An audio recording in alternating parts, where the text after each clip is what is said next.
This is a rally car, and it's doing insane jumps, exceeding local speed limits on every corner, surviving scary crashes while keeping drivers safe, then being driven to their absolute limit afterwards.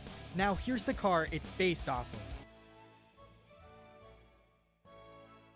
What's crazy is, there's only a few parts that make them different. What are those parts? Well, you gotta stick around to find out first. If you didn't know, the World Rally Championship takes drivers and cars and puts them on some of the most challenging roads possible. Then, they compete for the best times on individual stages, and a Mario Kart style time trial. This means drivers need to make quick decisions. Another thing about WRC is that when drivers crash, they crash like this. But how do drivers survive crashes like these? Well, it's because of roll cages. Roll cages act like big support beams, holding the car together and preventing it from collapsing in on the drivers during a crash. Modern roll cages are able to withstand high impacts and sudden shocks, while also being able to hold the entire car's weight on top of it. There's no doubt roll cages save lives in motorsports. Take NASCAR for example. Since roll cages were introduced in the 1970s, deaths have gone down drastically. And in the last 20 years, there's been absolutely zero. Just watch this clip. You can see the driver's compartment inside the roll cage. That's what protected Harmon. Then Sauter comes by and hits what's left of the car. Moments later, the miracle. Mike Harmon climbed out of that car uninjured.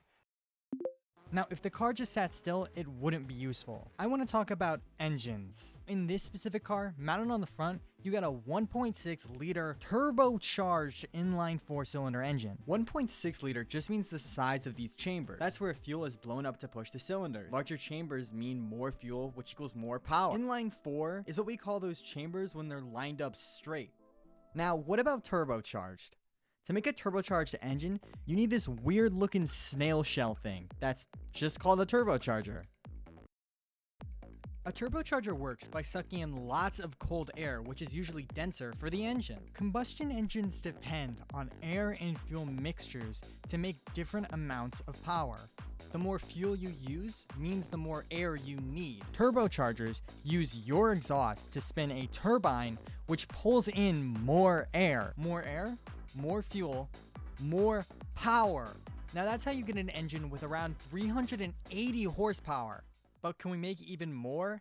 Yes. All we have to do is add what's called a hybrid electric motor. This kicks our rally car's power up to around 514 horsepower. See, the engine spins what's called the drive shaft. That brings power from the engine to the back wheels. Then we just put our hybrid unit on top of that. Essentially, it helps spin the drive shaft with more power. Power just means torque. What's also great about it being a hybrid is that we get all that power instantly. This means our rally car can launch like a Tesla.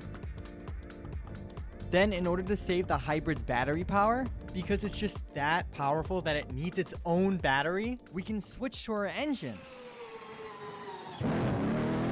Now, another really important thing about rally cars is that they race on both dirt and asphalt roads, two very different surface types. That means they need some really good suspension, and there's a whole bunch of different types of suspension out there. But this type can handle both types of terrain, plus it only has 4 parts.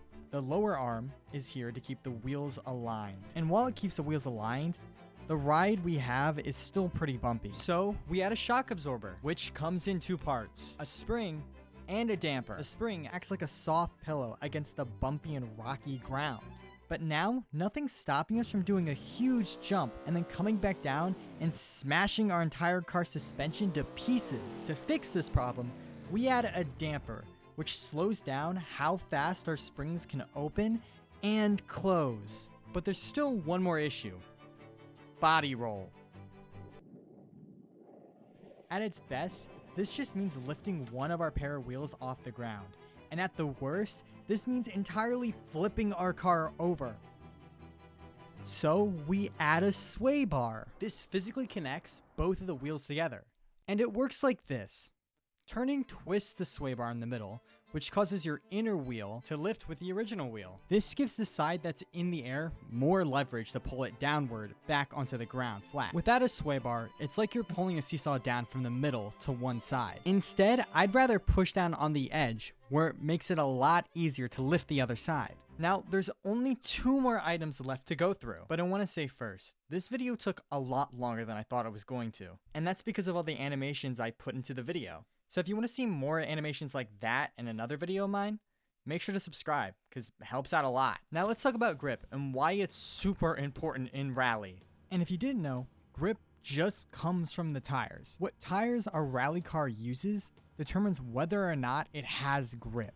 With aggressive tread, we can grab onto loose surfaces like gravel or snow. With light tread, we can't grab on the loose surfaces, but we can grab onto asphalt a lot better. The tread of our tires determines whether or not it has grip. But to go even further, which tires we choose to spin determines our grip level in those conditions. If only the back 2 tires are putting down torque, like in a rear-wheel drive setup, we have a small amount of grip being used by our tires. Now, this would normally apply to front-wheel driven cars, but there's a major difference. Take your hand and push down really hard onto your palm. Now try and move your hand around. And what you'll notice is I'm stupidly just pushing around a table. But this is what gives front-wheel drive rally cars more grip than a rear-wheel drive one. The engine's weight pushing down onto those 2 front wheels. But if you want the most grip, you go for all-wheel drive. With all 4 tires pulling us forward, we now have twice the amount of grip than the other 2 types. This gives us a huge advantage on every type of surface. It's the reason why every rally car now, since they were introduced back in the 80s, uses a 4-wheel drive setup.